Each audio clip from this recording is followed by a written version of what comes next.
Olá, pessoal. Espero que todos vocês estejam bem.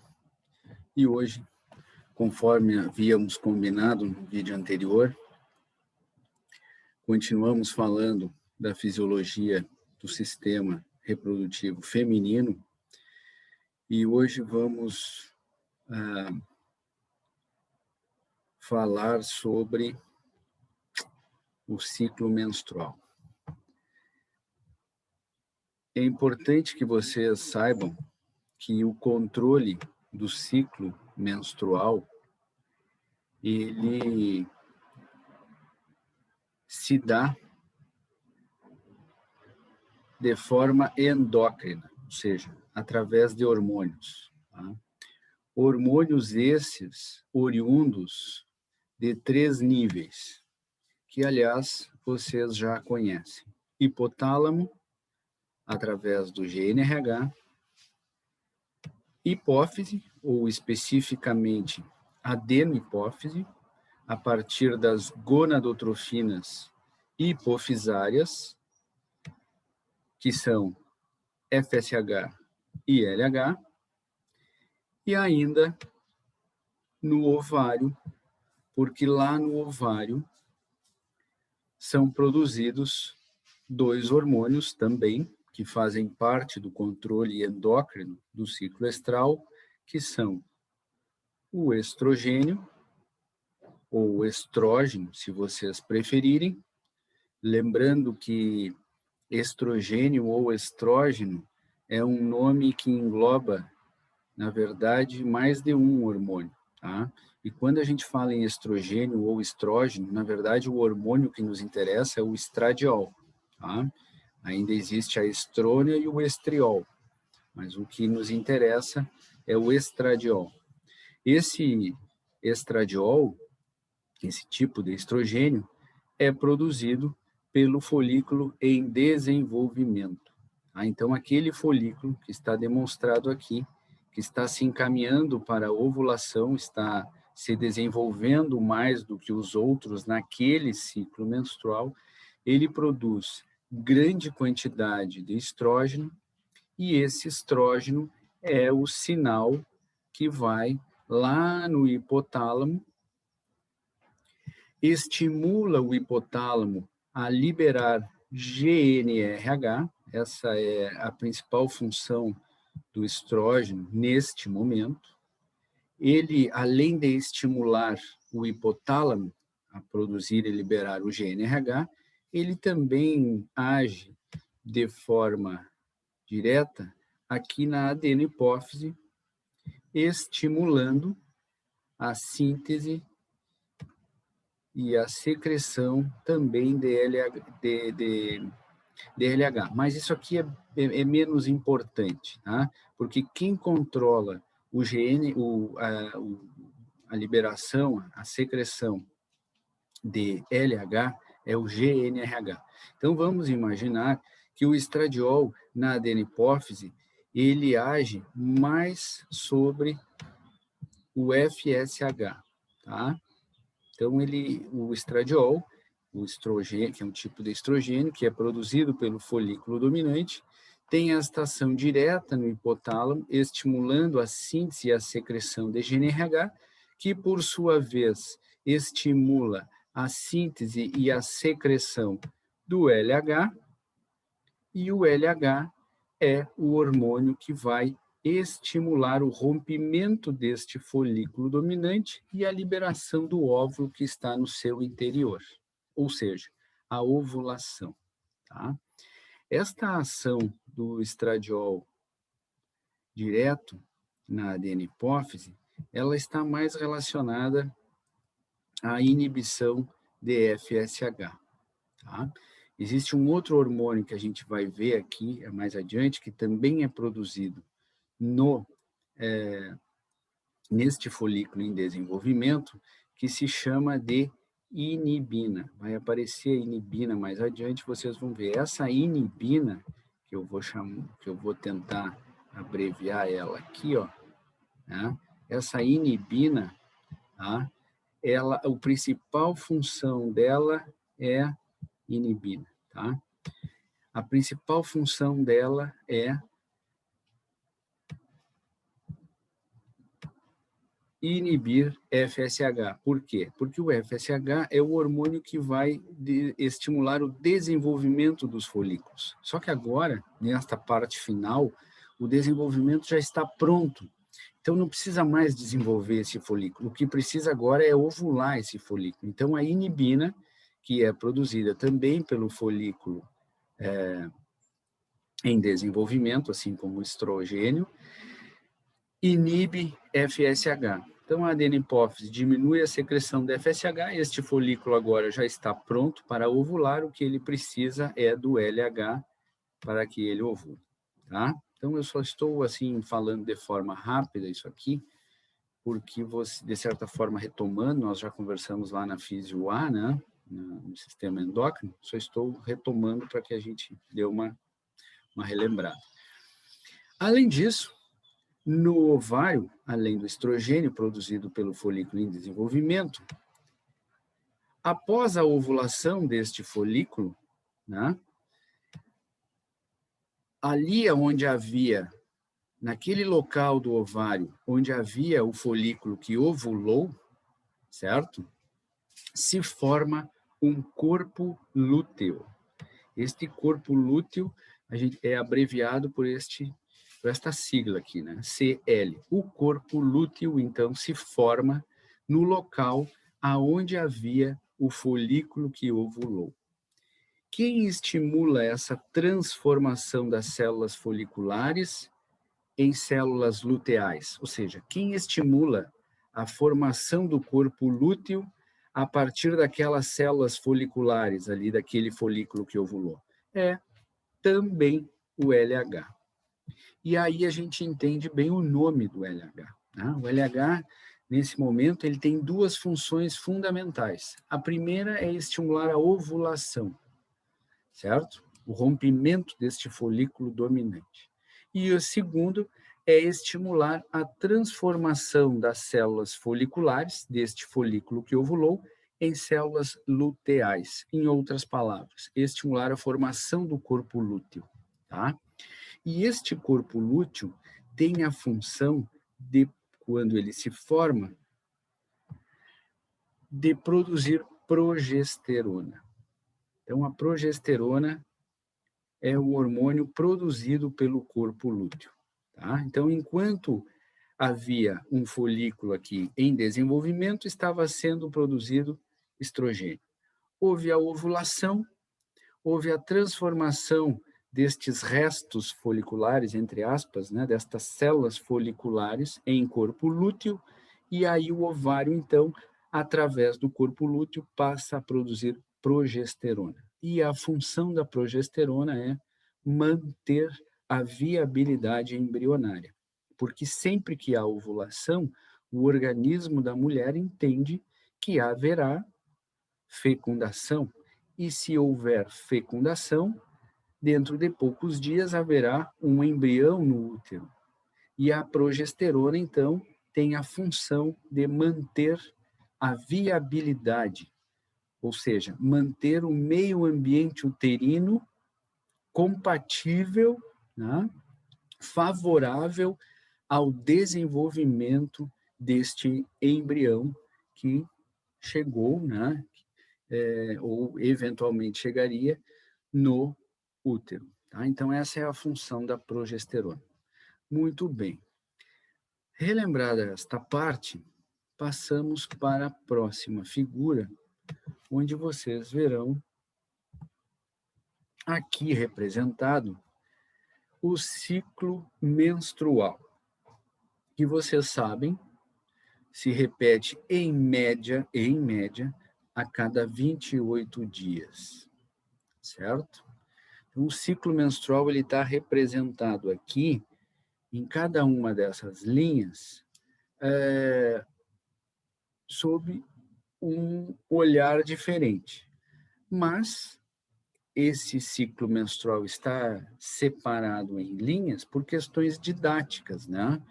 Porque para que a figura fique mais compreensível melhor de ser entendida, porque evidentemente que todos esses eventos que estão separados, eles ocorrem concomitantemente.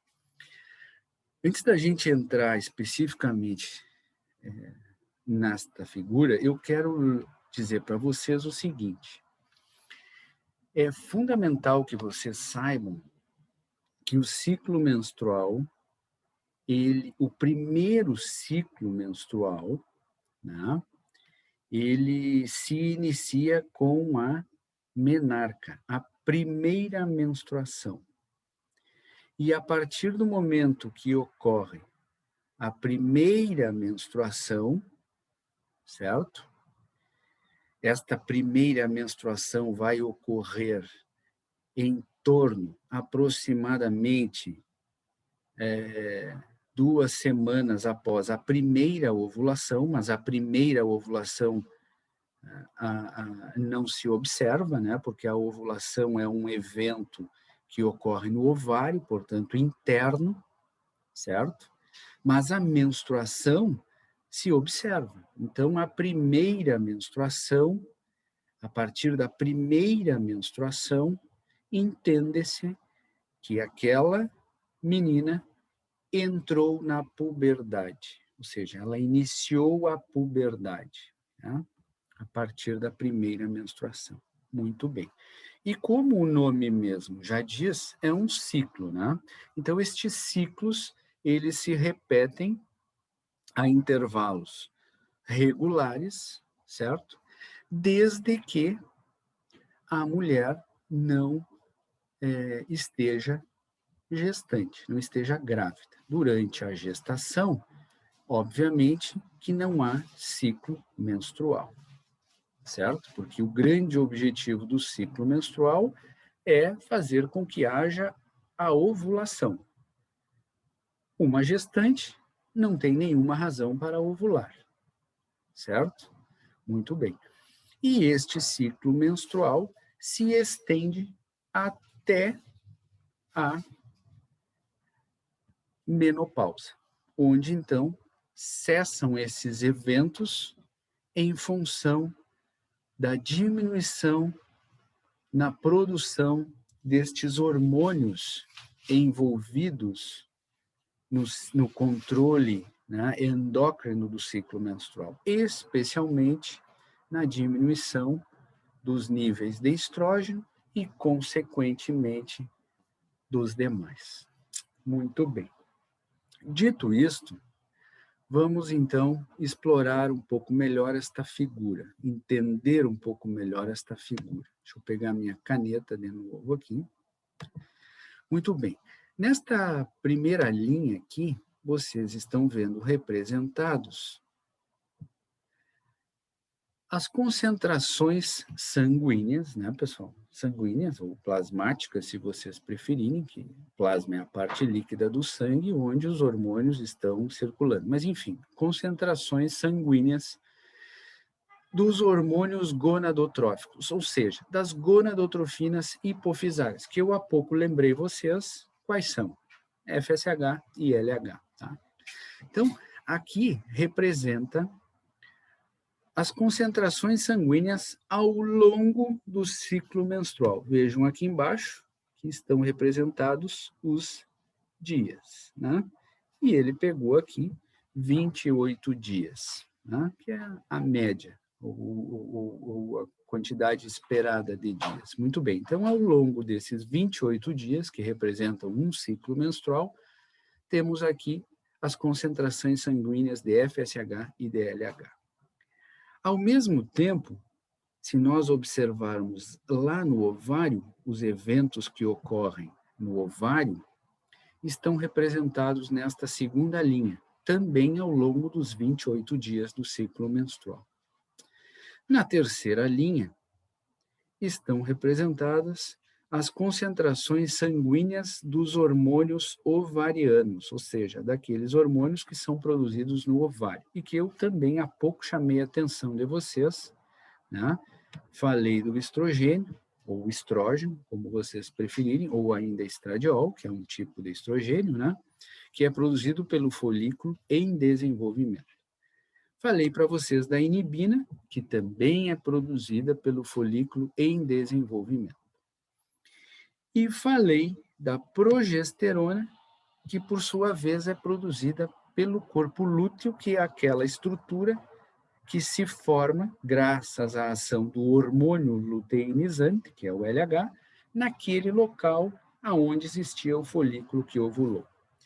E nesta quarta linha está representado, ou estão representados, os eventos que ocorrem na parede uterina, especificamente no endométrio uterino, tá? Que é a camada mais interna do útero. Então, nós, lá no útero, na parede uterina, ou a parede uterina é constituída pelo endométrio, que é esta camada que vocês estão vendo aí, é a mais interna, né? Está em contato com a luz do órgão. Logo depois do endométrio tem a camada muscular, que é o miométrio, que obviamente é músculo liso, né? Porque se é músculo de parede de órgão, é músculo liso. E a camada mais externa, que é a cápsula do órgão, que é o perimétrio, pouco falado. Tá?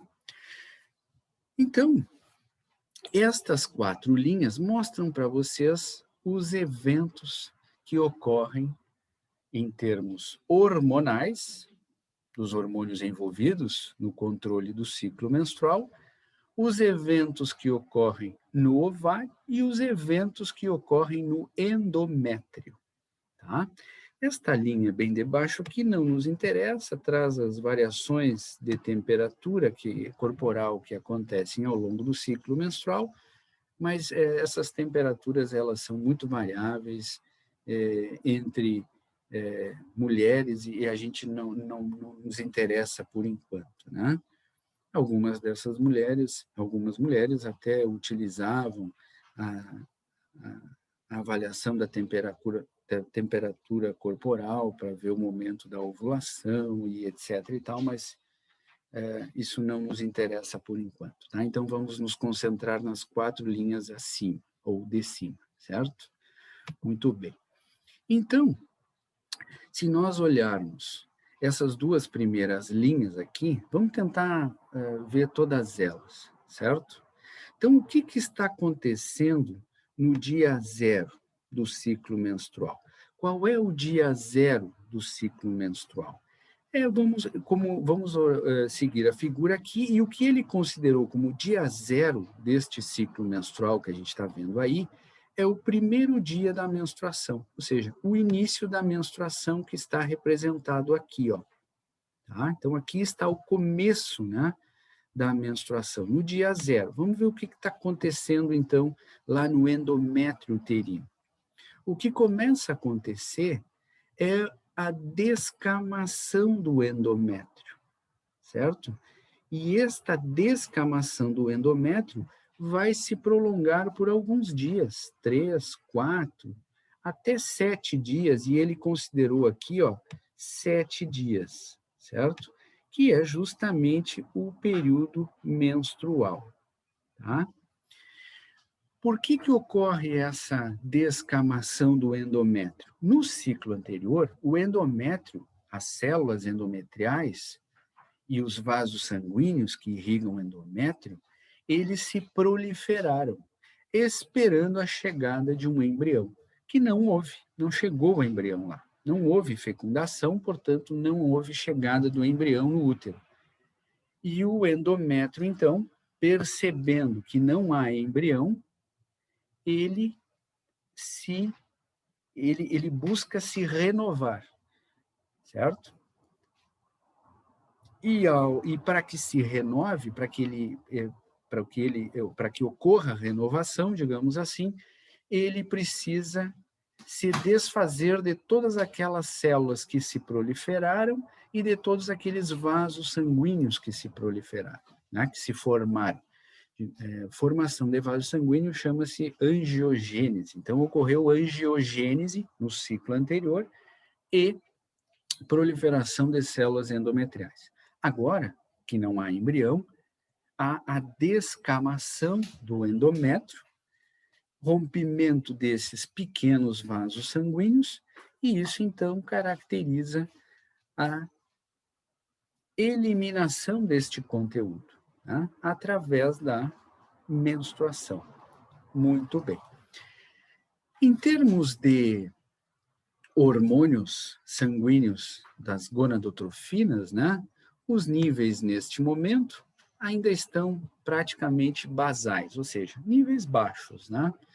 Lá no ovário, o que está acontecendo neste momento lá no ovário, ainda no início do ciclo?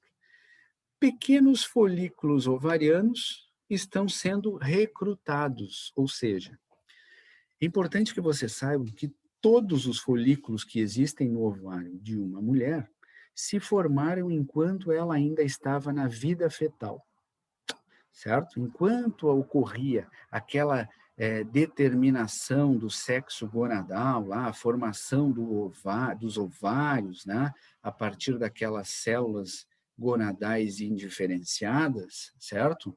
Então, enquanto estava se formando o ovário, estavam se formando todos os folículos ovarianos que a mulher vai possuir ao longo de toda a sua vida, certo? Não há formação de folículos ovarianos após o nascimento. Depois que o ovário está formado, lá ainda na vida fetal, não ocorre mais formação de folículo ovariano. O que ocorre é desenvolvimento dos folículos ovarianos. Isto já começa a acontecer na própria vida fetal, certo? Depois do nascimento da menina, 2, 5, 8 anos de idade, ocorre desenvolvimento de folículos ovarianos, né? E o esperado é que na idade de 12, 13, atualmente 14 anos, ocorra então a primeira ovulação, né? Que é um folículo que desenvolveu ovular, graças aos níveis hormonais que naquele momento estão já já estão em níveis sanguíneos adequados para que então ocorra a primeira ovulação.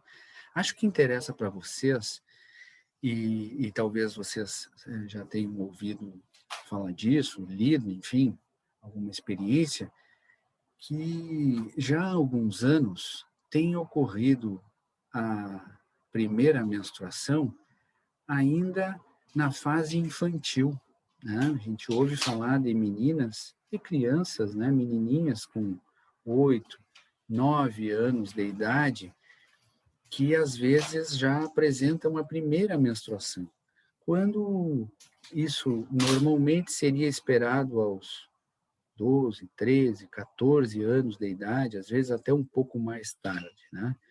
E isso tem sido atribuído muito à alimentação, né?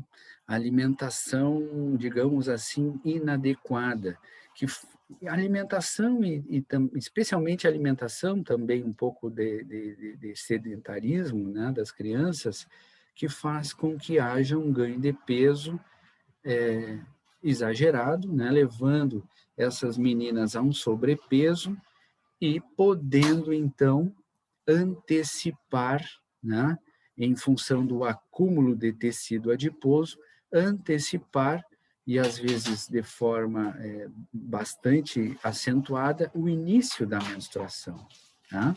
Para vocês terem uma ideia, existe um trabalho muito curioso que comparou a idade média do início da puberdade, ou seja, da primeira menstruação, né, da menarca, no final do século XIX e no final do século XX. Isso em alguns países do norte da Europa. Tá? Então, eles avaliaram a idade média de meninas que iniciavam a menstruar, né, com 100 anos de diferença, final do século XIX, final do século XX. No final do século XIX, a idade média de início da menstruação era de 17 anos. 100 anos depois, ou seja, no final do século XX, nestes mesmos países, a idade média de início da menstruação era de 14 anos, ou seja, diminuiu 3 anos nesses 100 anos, né? Basicamente em função da mudança nos hábitos alimentares, certo? Evidentemente que nós estamos comparando duas épocas muito diferentes do ponto de vista, em tudo, né? Mas especialmente do ponto de vista de oferta nutricional, que é o que nos interessa, né? Ao final do século XX, nós tínhamos isso no mundo inteiro, né? Mesmo naqueles países mais pobres, nós tínhamos uma oferta de alimentos maior, né? Do que no final do século XIX. Mas tudo leva a crer que, e isso é comprovadamente conhecido, que a alimentação exerce influência sobre o início da puberdade, certo? E especialmente essa antecipação de forma acentuada da puberdade está associada com ganho, acúmulo de tecido adiposo. Tá? Então, por isso a importância, né, de uma dieta adequada, balanceada, já na infância, para que se evite, né, essa é praticamente uma epidemia nos Estados Unidos e no Brasil também houve, acho até que me parece, não sei, assim, não tenho dados sobre isso, mas olhando, né, crianças, me parece que já deu uma diminuída, até porque nos colégios eles começaram a proibir, em muitos colégios, a venda, né, desses produtos muito industrializados, né? Então, o pessoal está começando a ter cuidado. Mas isso é uma curiosidade que interessa diretamente a vocês, né? Pela área em que vocês estão se formando. Muito bem. Então, voltamos aqui para a figura, e lá no ovário, então, está iniciando o desenvolvimento de um novo grupo de folículos ovarianos, certo? E um destes folículos que inicia o desenvolvimento no início do ciclo menstrual irá chegar até a fase de folículo dominante e, consequentemente, irá chegar, ou será o escolhido, né, para ovular. Depende muito de características intrínsecas do próprio folículo. Tá? Muito bem. E em termos de concentração dos hormônios ovarianos, estes hormônios também ainda estão em níveis basais. Muito bem. Passamos, então, acompanhando a figura aqui, para o dia 7, que ele chamou aqui de final da menstruação. Em termos, então, de endométrio, termina, né, aquela fase de descamação do endométrio, ou seja, se encerra a menstruação e inicia-se uma nova fase de proliferação do endométrio, ou seja, de formação de novas células endometriais. Né? Um detalhe, esta descamação aqui, ó, esta morte celular, ela se dá por apoptose, que é a morte celular programada das células, né? Que é diferente de necrose. Necrose é algo indesejável, né? Que é necrose é a morte de células não programada. E a apoptose é a morte de células programadas, ou seja, é importante que em determinados momentos, determinadas células do corpo sejam substituídas, e elas morrem por um processo chamado de apoptose. E é exatamente isso que acontece com as células endometriais. Muito bem. Então, a partir do final da menstruação, então, ele chamou aqui de dia 7, né? Começa a formação, a proliferação do endométrio, com formação de novas células endometriais e também de novos vasos sanguíneos, angiogênese.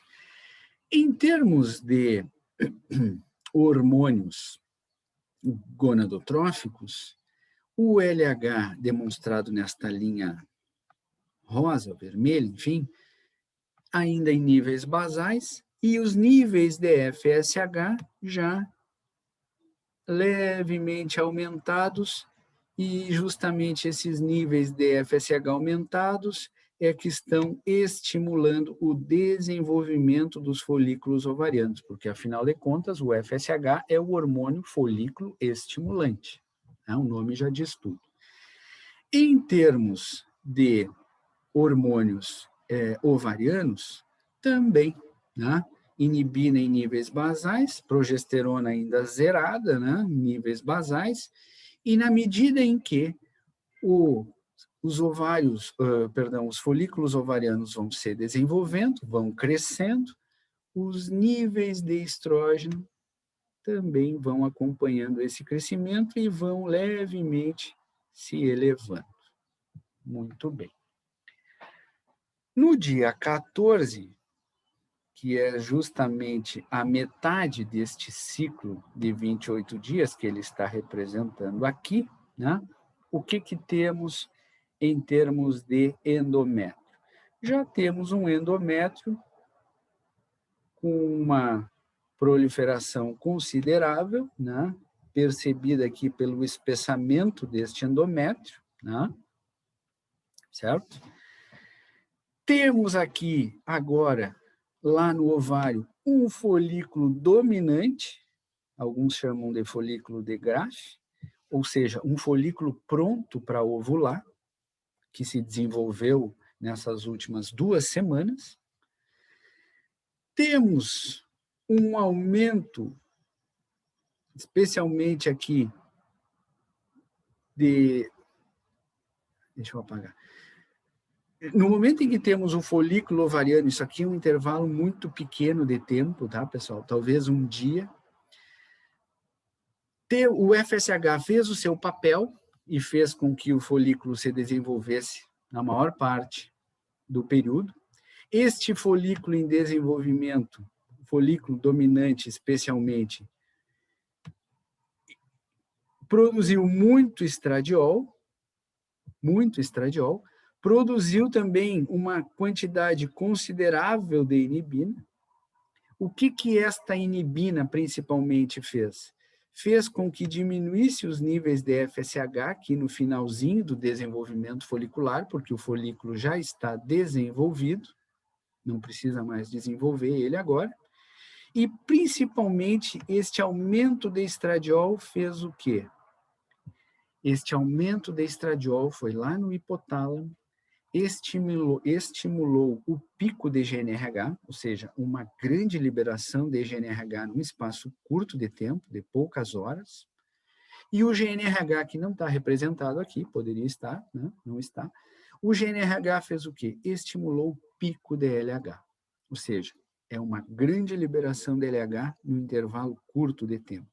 E aí vocês estão vendo, eu vou até marcar de cor diferente aqui, vocês estão vendo um aumento brusco de LH aqui, ó, ou seja, o pico de LH. O que o pico de LH faz? Estimula o rompimento da parede do folículo dominante e a liberação do óvulo que aparece aqui, ou seja, estimula a ovulação. O pico de LH estimula a ovulação, certo? E a ovulação se dá exatamente na metade do ciclo menstrual. Tá?